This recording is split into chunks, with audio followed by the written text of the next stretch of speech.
ಗೋಕರ್ಣ ಪರ್ತಗಾಳಿ ಜೀವೋತ್ತಮ ಮಠದ 550ನೇ ವರ್ಷದ ಹಿನ್ನೆಲೆಯಲ್ಲಿ ಸಾರ್ಥ ಪಂಚ ಶತಮಾನೋತ್ಸವ ಕಾರ್ಯಕ್ರಮ ಸುಮಾರು 11 ದಿನಗಳ ಕಾಲ ನಡೆಯಲಿದೆ.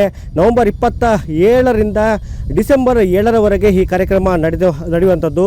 ಈ ಕಾರ್ಯಕ್ರಮ ಹಿನ್ನೆಲೆಯಲ್ಲಿ ಪ್ರಧಾನಿ ನರೇಂದ್ರ ಮೋದಿಯವರು ಕೂಡ ಈ ಮಠದ ಕ್ಷೇತ್ರಕ್ಕೆ ಆಗಮಿಸಿ ಇಲ್ಲೇನೋ ಶ್ರೀರಾಮನ ಪ್ರತಿಮೆ ಇದೆ ಹಾಗೂ ಇಲ್ಲಿ ಥೀಮ್ ಪಾರ್ಕ್ ನಿರ್ಮಾಣ ಮಾಡಲಾಗುವಂಥದ್ದು, ಅದನ್ನು ಉದ್ಘಾಟನೆ ಕೂಡ ಮಾಡ್ತಾರೆ. ಸೊ ನಾವೀಗ ಅದೇ ಸ್ಥಳದಲ್ಲಿದ್ದೇವೆ, ನೋಡ್ಕೋಬೋದು ವೀಕ್ಷಕರೇ.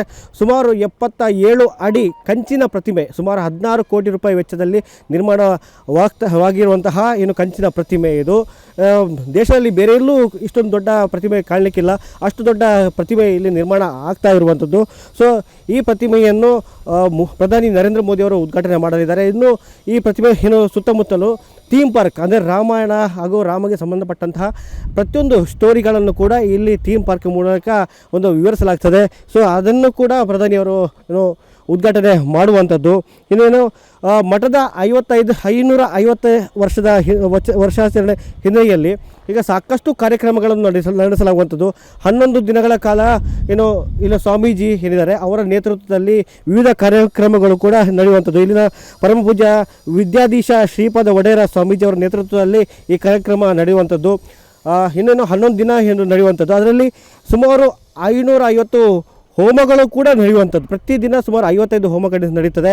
ಸೊ ಪ್ರತಿಯೊಂದು ಕಡೆಗಳಲ್ಲಿ ಎಕರೆಗಟ್ಟಲೆ ಪ್ರದೇಶ ಏನಿದೆ ಆ ಪ್ರದೇಶದಲ್ಲಿ ಪ್ರತಿಯೊಂದು ಕಡೆಯಲ್ಲಿ ಕೂಡ ಒಂದೊಂದು ಕಾರ್ಯಕ್ರಮ ನಡೆಯುವಂಥದ್ದು. ಇನ್ನು ಕೆಳಗೆ ಒಂದು ದೊಡ್ಡ ಹಾಲ್ ಕೂಡ ನಿರ್ಮಾಣ ಆಗುವಂಥದ್ದು. ಅಲ್ಲಿ ಕೂಡ ಸುಮಾರು 15,000 ಜನರು ಕೂತ್ಕೊಂಡು ಕಾರ್ಯಕ್ರಮ ನೋಡ್ಬೋದು. ಅಂಥ ಒಂದು ದೊಡ್ಡ ವ್ಯವಸ್ಥೆ ಕೂಡ ಮಾಡಲಾಗುವಂಥದ್ದು. ಇನ್ನು 11 ದಿನಗಳ ಕಾಲವೂ ಕೂಡ ಸಾಂಸ್ಕೃತಿಕ ಕಾರ್ಯಕ್ರಮ ಆಗಿರ್ಬೋದು, ಯೋಗ ಕಾರ್ಯಕ್ರಮ ಅಂದರೆ ವಿವಿಧ ಕಾರ್ಯಕ್ರಮಗಳನ್ನು ಕೂಡ ಇಲ್ಲಿ ಆಯೋಜನೆ ಮಾಡಲಾಗಿದೆ. ಇನ್ನು ಈಗಾಗಲೇ ಅಂದರೆ ಸುಮಾರು 550 ಕೋಟಿ ರಾಮನಾಮ ಜಪ ಕೂಡ ಈಗಾಗಲೇ ಒಂದು ಪ್ಲ್ಯಾನಿಂಗ್ ಮಾಡಲಾಗಿದ್ದಂಥದ್ದು. ಸೊ ಈ ಜಪ ಏನಿದೆ ಸುಮಾರು 120 ಕೇಂದ್ರದಲ್ಲಿ ಅಂದರೆ 120 ಕೇಂದ್ರ ಹಾಗೂ 104 ಉಪಕೇಂದ್ರಗಳಲ್ಲಿ ಮಾಡಲಾಗುವಂಥದ್ದು. ಸೊ ಇನ್ನು ಈ ಹಿನ್ನೆಲೆಯಲ್ಲಿ ರಥಯಾತ್ರೆ ಕೂಡ ಈಗಾಗಲೇ ಅಂದರೆ ಅಕ್ಟೋಬರ್ 19ಕ್ಕೆ ಚಾಲನೆ ಆಗಿರುವಂಥದ್ದು. ಅದು ಅಯೋಧ್ಯ, ವಾರಣಾಸಿ, ನಾಸಿಕ ಮಾರ್ಗವಾಗಿ ಕರ್ನಾಟಕ, ಗೋವಾ ಮಾರ್ಗವಾಗಿ ಈ ಕ್ಷೇತ್ರಕ್ಕೆ ಆಗಮಿಸಲಿದೆ. ಸೊ ಈಗ ಕಾರ್ಯಕ್ರಮ ಏನಿದೆ ಆ ಕಾರ್ಯಕ್ರಮವು ಭವ್ಯವಾಗಿ ನೆರವೇರುವಂಥದ್ದು. ಸುಮಾರು ಕೋಟಿಗಟ್ಟಲೆ ವೆಚ್ಚದಲ್ಲಿ ಇಲ್ಲಿ ಕಾರ್ಯಕ್ರಮ ಆಯೋಜನೆ ಮಾಡಲಾಗಿದೆ. ಇನ್ನು ಇಲ್ಲಿ ಮೋದಿಯವರು ರಾಮಾಯಣ ಆಧಾರಿತ ಥೀಮ್ ಪಾರ್ಕನ್ನು ಹಾಗೂ 3D ಪ್ರೊಡಕ್ಷನ್ ಅನಾವರಣ ಕೂಡ ಮಾಡ್ತಾ ಇರುವಂಥದ್ದು. ಸೊ ಇಲ್ಲಿ ಪ್ರತಿ ದಿನ ಕೂಡ ಸುಮಾರು ಸಾವಿರಾರು ಭಕ್ತಾದಿಗಳು ಬರ್ತಾರೆ. ಅವರಿಗೆ ಎಲ್ಲ ರೀತಿಯಲ್ಲಿ ವ್ಯವಸ್ಥೆ, ಅನ್ನಪ್ರಸಾದ ಆಗಿರ್ಬೋದು ಅಥವಾ ಇಲ್ಲಿ ತಂಗಲು ವ್ಯವಸ್ಥೆ, ಪ್ರತಿಯೊಂದು ರೀತಿಯಲ್ಲಿ ವ್ಯವಸ್ಥೆ ಕೂಡ ಇಲ್ಲಿ ಮಾಡಲಾಗಿರುವಂಥದ್ದು. ಇನ್ನು ಈ 11 ದಿನಗಳ ಕಾಲ ಏನಿದೆ ಇಲ್ಲಿ 4 ಅಲ್ಲಿ ಯೋಗ ಶಿಬಿರ ಆಗಿರೋದು, ಮೆಡಿಕಲ್ ಕ್ಯಾಂಪ್ ಆಗಿರ್ಬೋದು, ಅಂದರೆ ಬೇರೆ ಬೇರೆ ಪ್ರೈವೇಟ್ ಹಾಸ್ಪಿಟಲ್ಸಿಂದ ಬಂದು ಇಲ್ಲಿ ಕ್ಯಾಂಪ್ಗಳನ್ನು ಮಾಡಲಾಗುವಂಥದ್ದು. ಸೊ ಈ 11 ದಿನಗಳ ಟೋಟಲ್ ಕಾರ್ಯಕ್ರಮ ನಡೀತದೆ. ಸೊ ಈಗ ಈ ಕಾರ್ಯಕ್ರಮ ಸಾಕಷ್ಟು ಭವ್ಯವಾಗಿ ನಡೆಯಲಿರುವಂಥದ್ದು. ಸೊ ಇಲ್ಲಿ ವಿಜೃಂಭಣೆಯನ್ನು ಈ ಕಾರ್ಯಕ್ರಮ ಆಯೋಜನೆ ಮಾಡಲಾಗಿದೆ.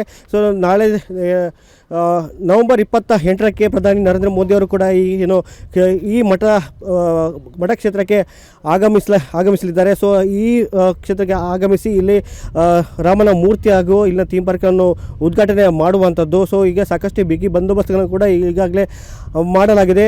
ಈಗಾಗಲೇ ಗೋವಾದ CM ಹಾಗೂ ಇಲ್ಲಿನ ಡಿಸ್ಟ್ರಿಕ್ಟ್ SP ಆಗಿರ್ಬೋದು, DC ಆಗಿರ್ಬೋದು, ಪ್ರತಿಯೊಬ್ಬರ ಕೂಡ ಚರ್ಚೆ ಮಾಡಲಾಗಿರುವಂಥದ್ದು. ಮೋದಿಯವರು ಹಾಗೂ ಇಲ್ಲಿನ ಕಾರ್ಯಕ್ರಮ ಸುಭದ್ರವಾಗಿ ನಡೆಯಬೇಕೆಂಬ ನಿಟ್ಟಿನಲ್ಲಿ ಬಿಗಿ ಬಂದೋಬಸ್ತ್ಗಳನ್ನು ಮಾಡುವ ಬಗ್ಗೆ ಕೂಡ ಈಗಾಗಲೇ ರೂಪುರೇಷೆ ನಿರ್ಮಾಣ ಮಾಡಲಾಗಿದೆ. ಕ್ಯಾಮರಾ ಪರ್ಸನ್ ಗಿರೀಶ್ ನಾಗ್ ಜೊತೆ ಭರತರಾಜ್ ಕಲ್ಲಡ್ಕ, ಏಷ್ಯಾನೆಟ್ ಸುವರ್ಣ ನ್ಯೂಸ್, ಕಾರವಾರ.